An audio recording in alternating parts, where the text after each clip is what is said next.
Você até fala no livro também, se eu não me engano, da crise dos 7 anos. É. Você pode explicar o que é isso? Crise dos 7 anos. Olha, isso aí pode acontecer a cada 7 anos, mas enfim, quando acontece o casamento, esse casal, porque ganhou presentes, porque teve toda uma sociedade se mobilizando para o casamento, então você entra na casa, mesmo que seja uma casa alugada, talvez de um casal recém-casado, tá tudo novinho, né? Cristaleira, com o jogo completo, tá tudo iluminação perfeita, só que ao longo do tempo as coisas vão se desgastando e o casal não toma o cuidado de revisar ou reformar a casa. Então começa a queimar uma lâmpada, mas puxa, não deu tempo de trocar, lâmpada queimada, você está meio distraído, bateu, ele quebrou um copo, já tem copo a menos no jogo, quebra um vasinho. Passados 5, 6, 7 anos, a cortina está meio rasgada, desbotada, manchada, o sofá está rasgando, está faltando os elementos em casa, a casa está meio que desmontando. E esse casal está se sentindo meio, pô, não está legal a vida, né? Lógico, você deixou a vida se corroer.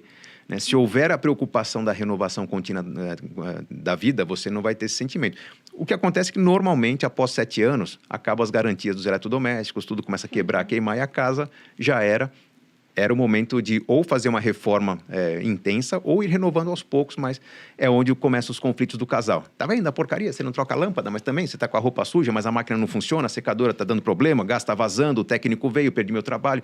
Fica aquele estresse que, na verdade, o que é? Falta de cuidado, né? Faltou nutrir o zelo pela casa, pelo ambiente que o casal vive. Certamente tem que ter alguém responsável por isso. É você, né, Dri? Com certeza. Lá em casa sou eu, por isso que eu tô perguntando. Você sempre pensa, né, numa reforma, você tem que pintar. Às vezes a pessoa vê, não pintou a casa, depois... Manter. Não, o mais básico possível. Uma faxina grossa, que de vez em quando você vai contratar alguém para fazer, para tornar tudo limpo, organizado. Isso as pessoas, hoje em dia, passa despercebido se não tiver alguém atento a esses detalhes. E você falou uma coisa que tem uma frase que eu sempre repito aqui, eu acho que eu já repeti aqui e no Instagram e tudo mais, que é: só o amor não é suficiente. As pessoas casam achando, nossa, eu amo, é isso, não sei o quê.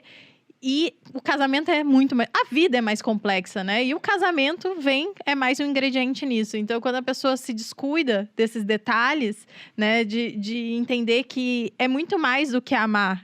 Tem que dividir as contas, tem que se planejar, tem que economizar, tem que pensar no futuro. Tem que saber celebrar. E outra coisa que você falou, que eu acho que foi super legal, que a gente fazia muito bem também, era... A gente era muito mão de vaca, como vocês perceberam. A gente era demais. Mas a gente tinha realmente o nosso momento de celebrar. Então, a gente tinha como se fosse um trato. Todo ia lá, ano. espetinho na rua. Não tínhamos, tem Cidra que ter Cerezé. ainda. Não, amor?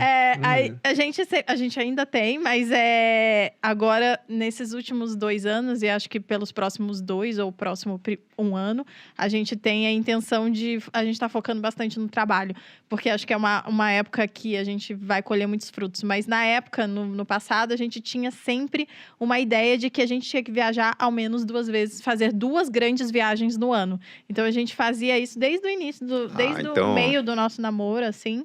E a gente fazia 2 grandes viagens que eram incríveis e tal, e que a gente guardava bastante dinheiro. Então, a gente economizava dinheiro com tudo para poder viajar. Não, mas bem. então me permita te corrigir, Malu. Vocês não eram mão de vaca, porque mão de vaca é aquela pessoa que tem uma vida aquém do que poderia ter, por um hábito persistente de não conseguir, de não gastar nada, né? Tipo, vocês celebravam, então vocês têm aquele comportamento que eu tenho colocado nos meus últimos livros, da gincana. Vocês topavam, e acho que continuam topando, fazer grandes sacrifícios para terem celebrações maiores ainda. Sim. De que fato, é algo, era isso. Para mim, essa é a melhor tradução de motivação na vida. Quando você volta de férias, com as férias quitadas, você vem com a faca nos dentes para querer poupar muito para as próximas férias. E que elas sejam antes, daqui a 3, 4 meses. Isso não é ser mão de vaca. Isso, na verdade, é se colocar desafios. Eu vou, na verdade, reduzir bem o meu nível de consumo. É aquela viagem que a gente vai com o pé leve no acelerador, né? Para poder ter aproveitamento lá no final da viagem. Então, esse comportamento de gincana... Vamos fazer um sacrifício, é o que faz as pessoas quitarem dívidas, que faz as pessoas terem experiências sensacionais, é o que faz as pessoas surpreenderem os parentes, né? Nossa, que festa sensacional! É o famoso, você vê as pingas que eu bebo, mas não vê os tombos que eu levo, né? Fizemos um sacrifício para isso e quanto mais frequência você tem disso na vida, mais interessante vai ser sua vida e mais sonhos ambiciosos vocês vão realizar.